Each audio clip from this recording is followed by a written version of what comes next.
अवधेश जी भी ये रिएक्शन सुनाने से पहले हम कर रहे थे कि भाई ये इस कॉन्स्टिट्यूशनल पद पर बैठे हुए व्यक्ति की मॉरल दायित्व होता है कि देश को वो अगले पायदान तक लेकर के जाए। और निसंदेह 2014 से 2026 का जब कार्यकाल हम देखते हैं तो हम देखते हैं कि कैसे इकोनॉमिक ट्रांसफॉर्मेशन भी हुआ है जो कि किसी भी राष्ट्र की प्रगति की रीढ़ होती है।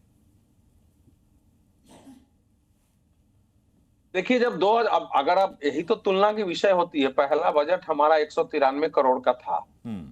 हालांकि उसमें सभी सरकारों का योगदान है, ये नहीं है कि केवल, लेकिन नरेंद्र मोदी जी ने आने के बाद जो एक लक्ष्य रखा कि देश को हमको कहां ले जाना है जी, और उस लक्ष्य के अनुरूप हमारे बजट, हमारी योजनाएं, और उसमें यह था कि भाई अगर जैसे नेहरू जी के कार्यकाल में और नरेंद्र मोदी जी के कार्यकाल में कितना क्या अंतर है। नेहरू जी की उपलब्धियां अपने समय की हैं, वो उस पर भी बात हो सकती है, लेकिन नेहरू जी ने जो कुछ भी किया उसमें ये बहुत कुछ इसका ध्यान नहीं रखा गया कि जो बड़े उद्योग लगेंगे, बड़े बांध लगेंगे, जो योजनाएं होंगी वो कैसे साधारण आदमी के घर तक पहुंच जाए।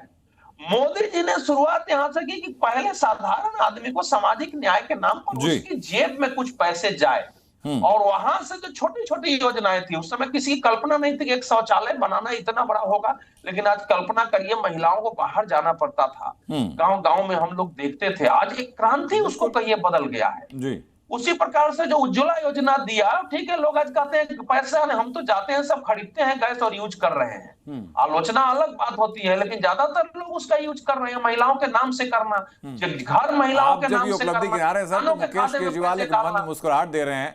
शॉर्ट में सर आपको कमेंट भी चाहूंगा मुकेश जी में, लेकिन उसके पहले कुछ और तस्वीरें हम दिखा देते दर्शकों को कि बधाई को लेकर के क्या क्या तस्वीरें आज सामने आ रही हैं। 2014 से 2026 तक जिस तरीके से उन्होंने निर्विघ्न भारत के प्रधान सेवक के रूप में देश की सेवा की है, इसमें उन्होंने भारत के प्रथम प्रधानमंत्री श्री जवाहरलाल नेहरू जी का भी जो रिकॉर्ड था 4,398 दिनों का, उसको आज 4,399 दिन में वो रिकॉर्ड तोड़कर सबसे लंबे समय तक प्रधान सेवक के रूप में सेवा करने का उन्होंने रिकॉर्ड बनाया है।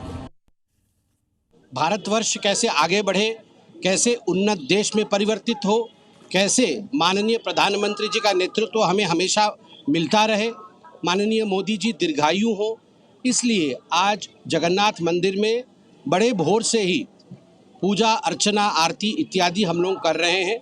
और ये केवल मोदी जी के लिए नहीं, ये 140 करोड़ भारतवासियों के लिए पूजा किया जा रहा है। आज हम सब आशा करते हैं कि देश आगे बढ़ता रहे और महाप्रभु जगन्नाथ जी सभी देशवासियों को आशीर्वाद देते रहे। जय जगन्नाथ। तो 2 तारीखें आज फिर इतिहास में लिखी गई। पहली तारीख 26 मई 2014 और दूसरी तारीख 10 जून 2026। इसके साथ में एक आंकड़ा 4,399 का, भारत में अभी तक के सबसे लंबे कार्यकाल वाले निर्वाचित प्रधानमंत्री के तौर पर नरेंद्र मोदी का नाम अंकित हो चुका है।